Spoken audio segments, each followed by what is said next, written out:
the School of Fiction. Hi, my name is Georgia Rose, and you're listening to the School of Fiction channel. Georgia, I'm so glad to have you here. You represent the third in a group of friends that I've interviewed. We were introduced by Mark Barry, who's one of my old friends in the indie author business. And you Yeah, have a really great career going. I'm really impressed with the variety and quality of the books that you have and your skills in suspense writing. So we're going thank to talk you. about that. Let's start with tell us about your hometown, which functionally is Huntingdon, England. It is. Well, I live about 10 miles out of there, a small village. But the town is just a county town. And if you look on the Wikipedia page, we have a lot of politicians that have come from this town. Um, and Oliver Cromwell, for example. There's a lot of history around here. Mhm. Um, yeah, there it is.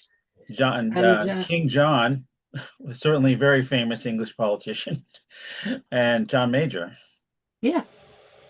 I remember him very well from when coming after Margaret Thatcher left, and she was such a strong personality. It was difficult to imagine what was coming next. Like her or don't Yes. like her, she was big. So uh, excellent.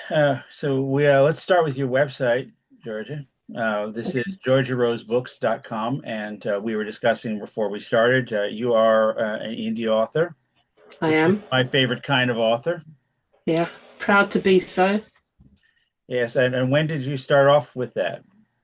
Well, I started writing seriously in 2012, and I published my first book, which is a single step, in featured there in 2014. Mhm. And I've just gone on from there. I've got to say, just clicking on this one, how many venues you have for purchasing this book. I'm very impressed. Uh, Thank you. Yeah. you had a did you have a business background before? Because I don't know too many indie authors who are this well organized. No, I mean I'm an administrator in my day job anyway. But my philosophy is to be a wide author. So I have my books as widely spread as possible in as many different places so that people can find them anywhere that they look for them. I sell a lot more ebooks than I do paperbacks, which is why so I'm available at libraries as well as hopefully everywhere that you could want to look for them online.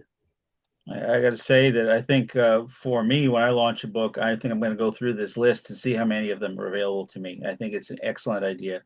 That's why I It's was or slowly you, kind of hovering over them so that viewers of the video can see all of these options that yeah. are available. I think it's this in itself is a lesson to Okay. aspiring indie authors, I think. Well, all you need to do is if you publish your book through Draft to Digital, they put them out to most of those. I go direct to Kobo, I go direct to Amazon, and I go direct to Google. But then you can just go through Draft to Digital, and they spread the book far and wide to all the other channels. I saw several from Germany too, which I hadn't heard of. Yeah. Let's talk about. I guess we'll start with your most recent series, and then we'll go backward. Okay. So your series is a shade darker. Yes. Okay, Killer Strikes, Shape of Revenge, Hard to Forgive, and A Stolen Future. Yeah. Tell us about this, and I'll click through the pages for the individual books as you talk. Okay. The so it's called a shade darker because previously my first series were sort of romantic suspense, and then I added some crime into them as well. And these ones were definitely going to be darker stories, so more domestic suspense or psychological suspense.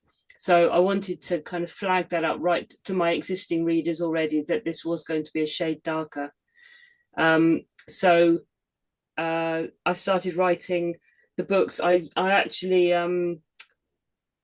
wrote two of them so that I could publish them one month after another. The idea behind the series is that each story is told within 1 month of the year. So the Achilles Strikes is the January story, and then Shape of Revenge is February. And so each year I publish the next month's book. So next year's book is going to be May, which we published on the 1st of May next year. Mhm. Are there shared characters, or what is it that ties them together besides the style? Okay, so they're written in one setting, which is a village, a fictional village in Britain, and each story is told from a different character in that village. It's their kind of story, and then there are some obviously side characters and things in each story, and then you might find that the following story is about one of those characters.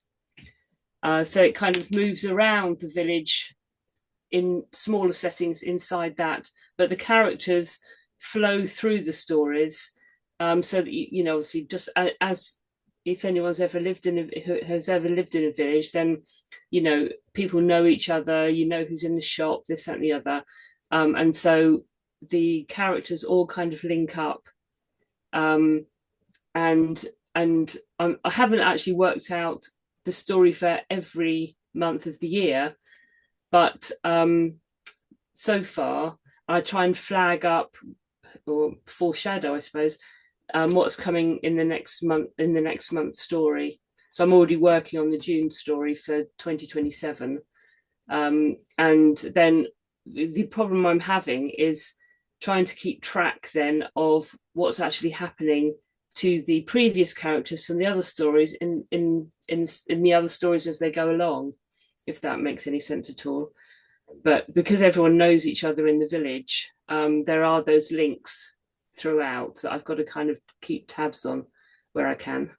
Now, of course, there are many ways to do that. Index cards would be Yeah. the old school way, and a newer way would be something like the Scrivener software, which I use, or even Ah, a large language model.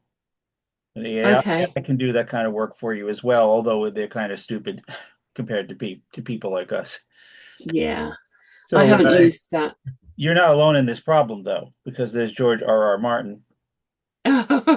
That's different level. That's a different level of, That's true. Yeah, he has several hundred characters, but yeah. these sound wonderful. And what was it that made you transition from romantic suspense to introducing the crime element? Um, I just found it more interesting. I think as well, it just depends on the story that comes to mind. Um, and so Parallel Lives is the first book of my second series. That's just a 2-book series. And I don't write to market or anything. I basically have a story in my head, and because I'm an indie author, I can write what I want to write. And so that's what I did. And then this new series, I've just found that as I've gone along, the stories have got darker, and therefore there just needed to be a change in, the covers and everything else. As I'm looking at this, I'm over onto your Goodreads page now, and I'm noticing that you have consistency in design. Like those two books have a similar, Parallel Lives and Loving Vengeance have similar covers. Yeah, Shade Darker books have similar covers. How do you yeah. go about creating these cover designs? Do you have a person you're hiring? Are you doing it on your own? How do you get the cover? No, I definitely don't do it on my own. I have a cover designer, and I think he didn't do my first series, but he's done everything, I think, from Parallel Lies onwards. And the series now, so I'm kind of quite tight on my titles and everything else. So the titles have to be 3 words, and they have to begin with a certain letter of this series, because um, I'm doing something on the spine, which will actually, if once I've got all 12 books, the spine will actually spell out a shade darker along the top. So I'm not making life easy for myself, but I've got, all I do is change the picture of the property. So I've gone down the house route. So there has to be a house of some description on the cover, or a building of some description, and it has to have that one window alight, um, and the titles have to be within the psychological suspense kind of the right kind of wording, so people know what it is that they're getting. Yeah, that's a wonderful idea. There was a mystery writer who did that. A is for, B is for. It was kind of Oh similar, yeah, right? Sue Grafton. Sue Grafton, thank you. I couldn't Yeah. remember the name. So this is something that after looking through the material you sent me, I wanted to highlight is the fact that you have an active Pinterest page. And Yes. I haven't seen a lot of indie authors recently who have done this, and I think it's fantastic. And you also very, very well organized. So this is another way that we can see all the covers together, actually. Yeah. Oh, I don't know what Billy Collin is doing in there, but that yes, What's that? I don't. I could do with probably going through it and tidying it up a bit, but it's quite good for keeping ideas. So, for example, when I'm writing, I've been writing quite a lot about narcissism and things, and so if I come across quotes, particularly on Pinterest, I can save those and just save bits of information that I find um, as research. Really, that's just what that's what I keep it for. So a lot of this is fun stuff Mhm. and kind of personal things that I've collected, but um, Are a you lot of able it to is get also. good traffic on this page? Is I, Pinterest I active for authors? I actually have no idea if how much traffic there is on it. It's just something that I quite like to do, and I like to have a browse round um, on it. And I just kind of use it for collecting. I write reviews for all the books that I read, so I always post my reviews in that section. Um, I don't actually know how you go about checking to see um, how many people are looking at it. Yeah. You know, But I yeah, recognize some of these books. Some of these are on my TBR list as well. yeah, Very yeah, wonderful. I actually did, including everything by Fabulous Henrys and Chick Singer, which I started. So this is great. I really like this, and you inspire me to do it. It would be interesting to find out how many readers use Pinterest. This I don't know, but I think it's a good thing to investigate, and I compliment you for the quality. Here's your Instagram also, which as we see is mainly book advertisements and announcements. yeah. Mhm. I'm not, to be honest, I'm not very good on social media at all, and I I do need to be better, but I struggle to find time to do any of that. Mhm. Oh, you know Marianne Bernal too. Oh, I didn't. Yeah. Okay, yeah, I've been out of touch with her, but she was one of my promotional partners back in my indie author days in the 2010s. So this is wonderful. And then BookBub, I know is a strong this is a BookBub website, correct? Yeah. Because Yeah. I have been looking at them as one of the options for when I launch books again to get the paid BookBub website. What is give me some insight on your experience working with them? Because I haven't decided yet. I'm sure there are listeners who don't know yet where they want to get their website from. How has this one been for you? Ah, well, I this is not a website file. This is literally just the page that I have on BookBub. So if you can just list your books and you can open up a profile. So you just open up an account, you open up a profile and you just put in your bio and you add your books. And again, I always post my reviews to BookBub. If the book is listed on BookBub, then I always post my reviews here as well. And then I've used BookBub for doing some paid ads, and I really like doing their paid ads because I find them really easy to do. And I've also been fortunate enough that in the last 2 years, certainly, as I've launched a new book in this series, I have run a BookBub featured deal on my ebook for the first in the series. So for A Killer Strikes, because it gives a good boost of sales. And if I've got a new book out, then people will just go through and then buy all of them. Because what I tend to work for marketing, I work on a free first in series. So A Killer Strikes is free, and A Single Step is free. And so people can then try that, obviously in ebooks, and so people can download them and try and see if they like what they read, and then they will just the idea is that they go through and buy the rest of the series. Does BookBub still require a certain number of Amazon reviews for a book before they'll take an ad for it? I think so, because they apparently only take, I read that it was 20%, but I think it's more like 10%. They will actually let have a featured deal. But I think what I did last time, from memory, I think I applied for an international deal, which is cheaper, but it doesn't include America. And I said, I think I put in the notes at the bottom, I'm happy to have an international deal, but if you see your way clear to giving me a full blown featured deal, then I will be happy with that. And they did. They seem to like this. They seem to like this because I have applied hundreds of times with my other books and I've not been accepted. But they seem to like this current series. So as I say, every time a book, well, last couple of years, every time I've had a new book coming up to being launched, I run a featured deal if I'm accepted, and it gives a really good kickstart to the series. Yeah, so for people who don't know exactly what we're talking about, BookBub is one of the more high-end Yeah, book marketing partners that's available. They are very selective. And yeah, it says something very good about you, Georgia, that they're working with you and giving you opportunity. When I yeah. was the indie author in the 2010s, the BookBub was out of reach for me.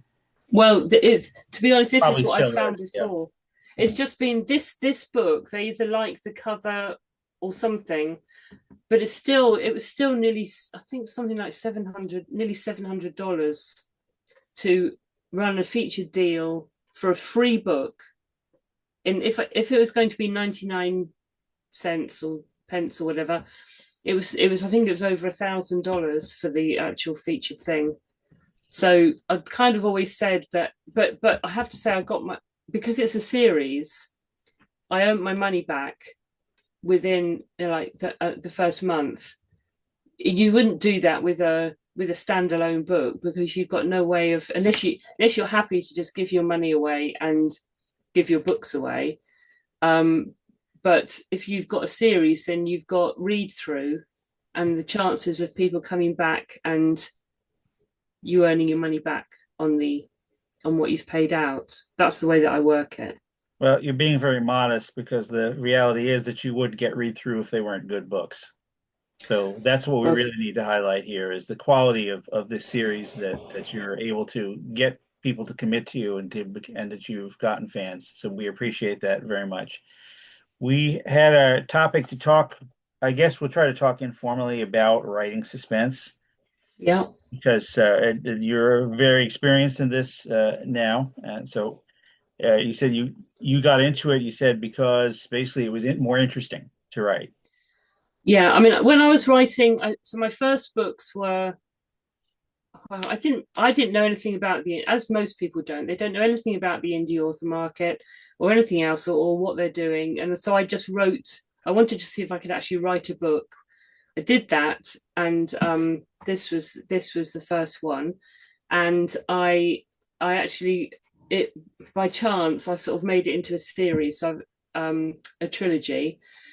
Uh, I had no idea where to how they should be marketed, or what readers I should go for, because they were romance, but there was also suspense in them. So I believe that all genres have got suspense elements to them anyway. So I wrote romantic suspense. So my books have always had some sort of suspense element in them. But I've just kind of upped that in the later books. They're the kind of books that I like to read anyway. I like being on the edge of my seat when I'm reading. Yeah, So I'm gonna read out your definition of suspense because you sent me an essay about it.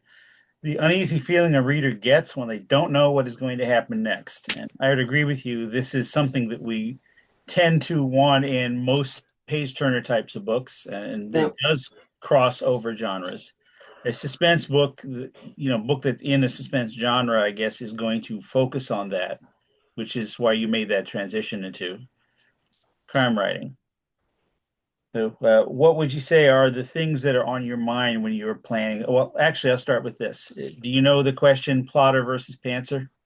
yes, That I've had a lot of people give their position on that one, and I've had people from both camps. So, please tell us which boat you have more feet in, as it were. I'm more of a pantser. Mhm. Yeah, I don't I start off. I usually know one part of a story. Now it can be the beginning or it can be the end. But I've never plotted anything out ever.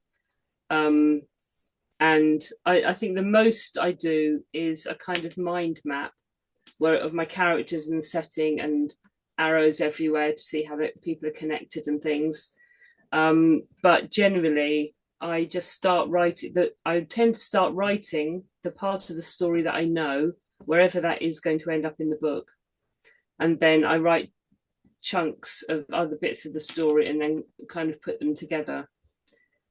I'd like to say I was more organized and be able to start at the beginning and end up where I want to be, but I can't do it. I can't. I find it intensely boring to start plotting anything out because I don't know how it's going. I don't know how it's going to unravel or what's going to actually happen to my characters as we go along. Well, So yeah, the that risk definite there for pantser. some people is getting stuck because they don't know what to do and they get delayed. I guess that doesn't happen to you so often. No, sometimes the writing on when it's like that, the writing is incredibly slow. And I can also feel myself backing off from getting on with it because I don't know where it's going. I can't see quite what's going to happen. And if that happens, quite often I just abandon that bit and I'll jump in somewhere else and start writing that bit that I know where part of the story again that I know what's going to happen. And I think, oh, I'll come back in the editing. I'll come back and I'll join up all the bits. It Yeah. will all join up.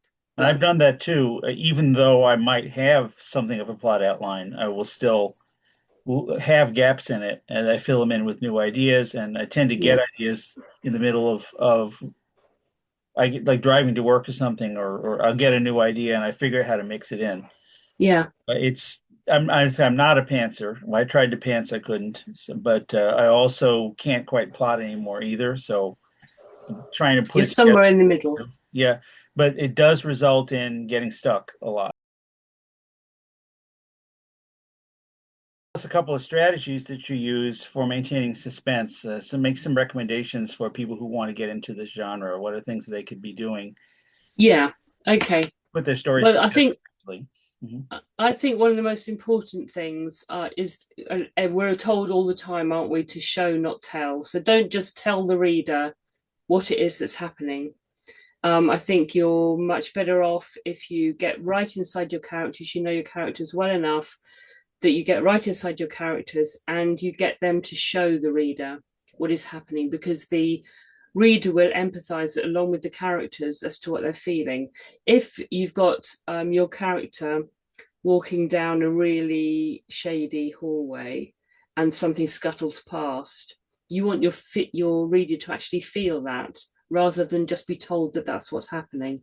So you need to use all of the senses, not necessarily all at the same time, but just use a couple at any one time to bring the scene alive and to make your characters come off the page and also make the reader actually care about them. So definitely show not tell. And I'm very keen on things like pacing. So if you can control the rhythm of the sentences and paragraphs to reflect the level of the tension. So if you've got short, punchy sentences, you can create a sense of urgency and make the scene feel breathless. and rapid pacing kind of mirrors the intensity of the moment and keeps readers engaged and keeps the pages turning. Whereas you can also use longer, more deliberate sentences that evoke dread and build anticipation. And you can do kind of a slow reveal as to what's happening, so that again the readers feel the weight of each moment. And you can just, if they're down a hallway or something, you can describe the creak of the floor, the smell of the dust, the flickering light, and you can actually keep that bit sort of quite slow because you're just kind of building that tension.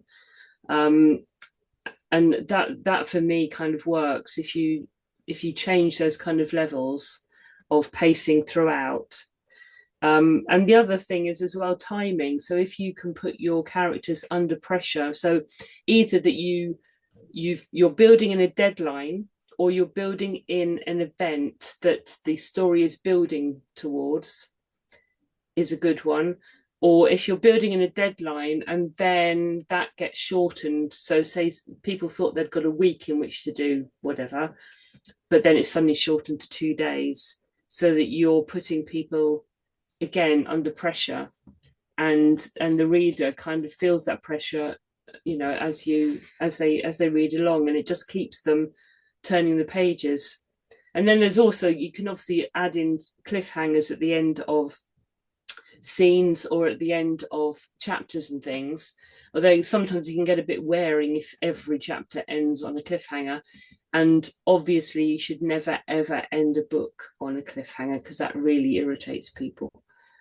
I think most people watching will know what a cliffhanger is, but just in case, I'm going to throw it in. It's a situation in which a character is in mortal danger, and then you cut away, Yeah, end the chapter, or go to commercial or something like that. yeah, That's what we're talking about, and I absolutely agree with you. Those have to be used sparingly, or else they will feel artificial. yeah, Yeah, very good. You use the term here, ticking clock, in your essay. I like that a lot. Uh, yeah. it is something that works very well in suspense, but with the requirement first that the reader has to care about the characters and has to care about the situation. So Yeah, building interesting, appealing characters is necessary to make this happen. it is. I think the whole, I mean, to be honest, for me, everything starts with the characters. You need to make people like them or loathe them, whatever, feel empathy for them.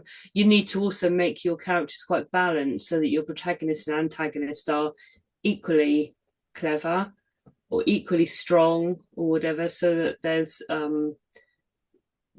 actually a challenge there, that you do wonder whether who's going to get the upper hand by the end of the story. So yeah, I think for me, another question like the plotter and pantser one is plot or characterization, which is stronger for, do you go after the plot or do you go after the characterization? To me, it always starts with the characters, and you've got to build strong characters. I absolutely agree. For me, it has to start there because if the readers won't care about the plot. Yeah, My plots tend to be weaker and my characters stronger, so for that very reason. So I two feel the questions same way. came into my mind when you were saying this. So I'll see if I can remember them both. Now, so one of the questions that came to my mind is to get your opinion on what I'm seeing a lot of writers who are younger than we are saying, which is you have to be really cruel to your characters and really destroy their lives in order to make people root for them. And so I have my own reaction to that. I see it on TikTok all the time. I wonder what you think about that idea of just like be really hard on the characters in order to make readers root for them. Well, you do have to put them through the ringer. You have to create any tension or anything. You have to have stakes. You have to have some reason the characters need to be doing what they're doing. Otherwise, there's no what's the point of the story? There's no reason to it at all. So they've got to have something to play for. There's got to be something at risk. That's certainly what I write. And but to be honest, I'm not on TikTok, so I haven't seen any of this stuff. But I think, yeah, if I guess I suppose you do have to be tough on your characters. You have to put them in difficult situations, don't you? Otherwise, it's all very nicey and things. But I don't. I'm not sure. I mean, that sounds. They sound like they're being quite brutal to them. I suppose it depends what they're writing. Mm. You know. I'm not remembering the other one. I hope it comes back pretty soon. Okay. That was, yeah, one of the things that I wanted to ask you about. Oh, I remember the other one. It's the other one's coming back to me. So antagonist, you mentioned antagonist, and I've interviewed a number of writers, and so one question that came up is, does the antagonist get viewpoint chapters? Because there are pros and cons to that. So what is your opinion on giving the antagonist viewpoint opportunity to be explored separately? Well, that depends on the book that I'm writing. So in the one that I'm writing at the moment, that's going to be out next year, the antagonist doesn't get we don't get her voice at all. Um, I I think this is part of the plotting and pantster thing. I mean I do have two separate voices, and I've done another book where I think I had four of the characters' viewpoints through it.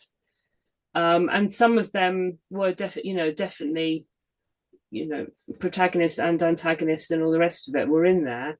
But I think it depends on the book. I just start off writing. I mean, most of my books are first person because that's how I like to write, but they're not all. But I tend not to necessarily make a conscious choice. I just literally start writing, and sometimes I think I did think in this one I'm doing at the moment that maybe she should get something to say, and then I decided against it. So I think it varies. It depends on the story you're wanting to tell and whether her viewpoint is actually important. Would you withhold the fact that a person who has the viewpoint for a while is actually dangerous or villainous? Just try to write Yeah, if the person was normal, so the readers didn't realize it was the villain till later. yeah, I really like that. Um, I'm not sure I've ever looking at my books now. I'm not sure yet that I have written that, but I think the June story is something that I'm planning to put that in, because I really like that when there's that kind of twist when you suddenly realize that this person that you thought was one thing is something else completely. I think that's really good if you can carry it off. So it's wonderful. You have a lot of interesting things to say about suspense, and I think I want to hold some of them for our next time together. Okay. Let's do another discussion like this when your book is getting ready to come out. Uh, Okay. and That'd be lovely. Thank you. it's been a pleasure to talk to you, to meet you, and I'm looking forward to reading all of your books. That's I'm going to do is I'm going to stop the recording. We'll chat a little bit before we sign off. Okay, thank you. It's been lovely to meet you too. Thanks for inviting me on.